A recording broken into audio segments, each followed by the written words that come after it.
rappeler un petit peu les différents types d'instincteurs. Donc tout d'abord, moi je m'appelle Michel Fonseca, je suis technico-commercial à la société Cycli depuis une vingtaine d'années. Je passe ici depuis à peu près une quinzaine d'années. Ça commence à faire quelques années, bon voilà, on vieillit ensemble. Donc du coup, je suis ravi de vous fournir le nouveau défibrillateur de la mairie. Donc je vais dans un premier temps juste vous rappeler quelques consignes par rapport aux instincteurs. Est-ce qu'il y en a certains d'entre vous qui connaissent les différents types d'instincteurs? Pas du tout. Alors, il existe, pour être précis, il existe 3 types d'instincteurs et 3 classes de feu. Il y a la classe de feu A, B et C. Pas compliqué. Donc A, c'est tout ce qui est feu de solide, bois, papier, carton, tout ce qui fait des braises. B, c'est tout ce qui est liquide, essence, hydrocarbures, les huiles. Et C, c'est tout ce qui est gazeux. D'accord? Il y a un instincteur qui est polyvalent, qui fait les 3 classes de feu. C'est l'instincteur à poudre, qu'on n'a pas ici, d'accord? L'instincteur à poudre, en fait, il est positionné en général au niveau des bâtiments techniques, bâtiments extérieurs. Ou on en a un ici qui est situé au niveau de la cuve gaz. Voilà, exactement. Ce sont des instincteurs qui sont la poudre, en fait, c'est la composition de la poudre, c'est de l'ammoniac et des phosphates. L'ammoniac étant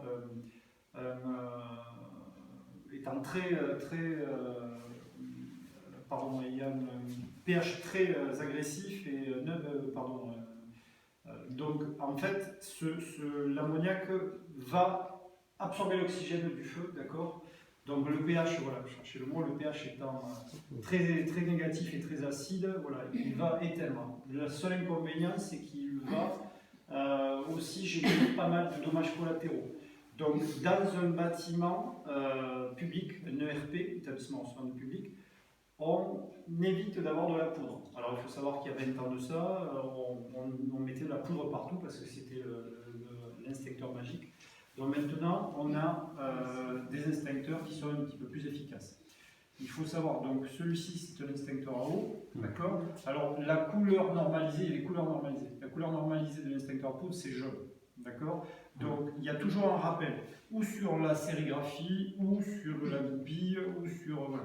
Les nouveaux instincteurs Cycli sont pas mal. Il y a maintenant là, une sérigraphie qui est bleue. Donc ça veut dire que de loin, vous pouvez savoir quel est le type d'instincteur.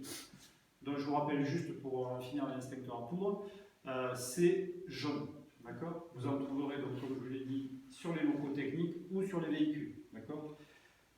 Mais maintenant, à l'intérieur, au niveau des issues de secours, vous avez l'instincteur à eau pulvérisé avec additif. C'est important de dire l'instincteur à eau pulvérisé. Pourquoi? Parce qu'en fait, cet instincteur-là, il est certifié sur la classe de feu A et B, donc solide et liquide. Est-ce qu'on peut l'utiliser sur l'électricité, à votre avis? Non. Je vous pose la question, forcément, c'est que c'est oui. D'accord. On peut l'utiliser sur l'électricité. Avec, justement, c'est pour ça que je dis c'est important de dire de l'eau pulvérisée avec l'additif. Pourquoi? Parce qu'en fait, le danger avec l'électricité, c'est que j'ai un contact direct. Donc, on a réfléchi à savoir comment on pouvait projeter de l'eau, d'accord, qui n'est pas forcément très compatible avec l'électricité, de façon discontinue. Et en fait, c'est juste grâce à ce petit organe-là qui est un pulvérisateur. Qu'est-ce que c'est un jet pulvérisé? Ce sont des microbilles d'eau qui sont indépendantes les unes des autres. Donc rien que par ce fait que c'est un jet pulvérisé, on peut diffuser sur une source électrique. D'accord? Il faut savoir qu'un feu d'origine électrique, en général, il n'y a pas beaucoup de fumée, pas beaucoup de flammes, pas beaucoup de chaleur. D'accord? Donc du coup, on peut l'utiliser. D'accord? Sur nos bâtiments, nous sommes sur des tensions à quoi? 220, on est sur du 220 ici, il n'y a pas de triphasé. Il faut savoir sur les bâtiments industriels, on monte des fois jusqu'à 480.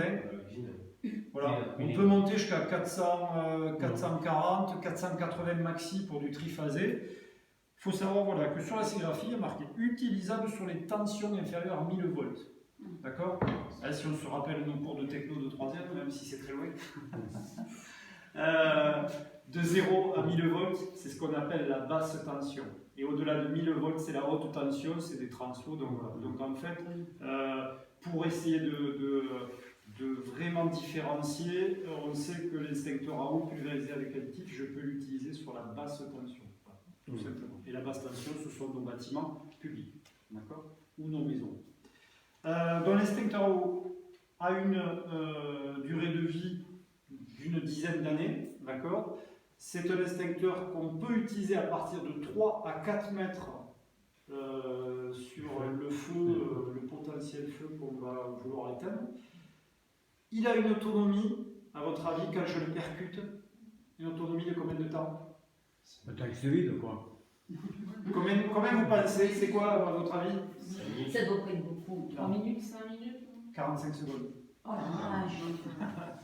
Alors, il faut savoir que l'autonomie est limitée, mais il faut savoir encore une fois, on n'appréhende pas le temps lorsqu'on est impliqué émotionnellement ou lorsque l'on n'est pas. Forcément, ici, on est détendu, il n'y a pas de problème, on est entre nous, mais quand vous êtes impliqué émotionnellement dans une action, 10 secondes, c'est beaucoup. Donc, du coup, en fait, 45 secondes en diffusion constante, on s'entend bien, en diffusion constante. C'est pas je m'amuse, je fais voilà. Donc 45 secondes et 6 litres d'eau additivée qu'on va venir déposer sur le feu. Alors, souvent on confond, on parle d'instincteur à mousse. Il y a plein d'informations qui disent l'instincteur à mousse. L'instincteur à mousse, c'est l'instincteur à eau. Il va faire de la mousse justement pour faire un petit couvercle au-dessus du feu, parce que l'objectif c'est quoi? C'est de venir éteindre et surtout le priver d'oxygène. D'accord? Dans l'extincteur à eau s'utilise voilà, sur tout ce qui est, encore une fois, bois, papier, carton, électricité. Mais pour éviter d'endommager trop les appareillages électriques importants ou par exemple quand on a des baies de brassage, vous savez ce que c'est des baies de brassage? C'est des locaux ou des tableaux sur lesquels sont regroupées toutes les alimentations, internet, téléphone, etc. Ou les tableaux électriques, comme ici, d'accord? On met des instincteurs à CO2. L'extincteur à CO2 est l'extincteur propre par excellence, c'est l'extincteur qui va diffuser du gaz carbonique à moins 78 degrés et surtout qui ne fera pas de dégâts. D'accord? C'est du gaz en fait qu'on va venir diffuser. Celui-ci, donc je vous l'ai dit, c'est 45 secondes. Celui-ci, c'est 8 secondes. Voilà. Sachant que, encore une fois, 8 secondes, mais rien qu'en général avec une pression, c'est suffisant. Encore une fois, je rappelle qu'un feu d'origine électrique, c'est des composés ou des composants qui se consument. Oui. Donc du coup, pas beaucoup de fumée, pas beaucoup de flamme, pas beaucoup de chaleur. D'accord? La distance, je vous ai dit, de celui-ci ou de l'extincteur à poudre, c'est entre 3 et 4 mètres. Celui-ci, ça sera maxi 1 mètre. D'accord? Ok? C'est maxi 1 mètre. Donc il faut être assez près. Mais encore une fois, pourquoi? Parce qu'un feu d'origine électrique, il n'y a pas beaucoup de chaleur. Donc on peut vraiment se rapprocher. Alors que l'extincteur à eau, lui, ça va être sur de la matière. La matière va générer quand même de la fumée, de la chaleur et des flammes. Ok? Donc sur ces deux extincteurs, donc la couleur normalisée c'est bleu et ici c'est couleur métal ou gris. D'accord? Quoi qu'il en soit, le design vous le repérerez. Ok? À utiliser, c'est très simple. L'extincteur à eau, là il n'est pas en pression. On est d'accord? Hein? Il y a rien. Il faut dégoupiller, mettre en pression et diffuser. Il y a 3 temps. Ok? On dégoupille, on met en pression et on diffuse. Sur l'extincteur à CO2, lui, il faut faire attention. Donc, on le prend, d'accord, sur une droite, sur une gauche, on sort la goupille et là, il est directement en pression. D'accord? J'ai toujours une métaphore que je donne dans les formations. Alors, il faut savoir que ça s'appelle le cul de la cuve. Ok?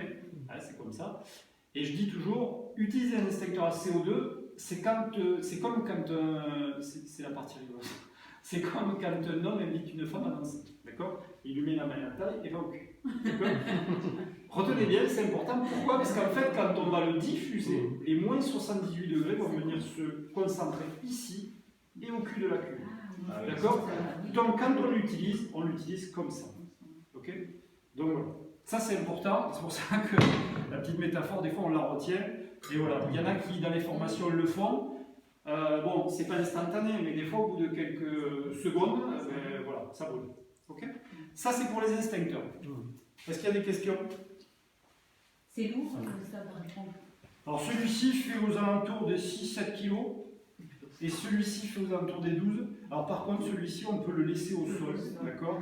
L'instincteur à CO2, c'est pareil. Si vous voyez que c'est lourd, vous pouvez le poser. C'est pour ça que certainement Voilà. qu'il y en a qui ne prennent pas. Mais voilà, il y a qui ne prennent pas en dessous, mais c'est vrai qu'en général, quand on a le coude à 90 degrés, on positionne là, voilà, fermement. D'accord. Encore une fois, lorsqu'on est face à une situation stressante, en général, lorsqu'on est face à une situation stressante, en général, le corps surréagit, donc on a des fois des possibilités, des forces supplémentaires. D'accord. Ça, c'est pour les instincteurs.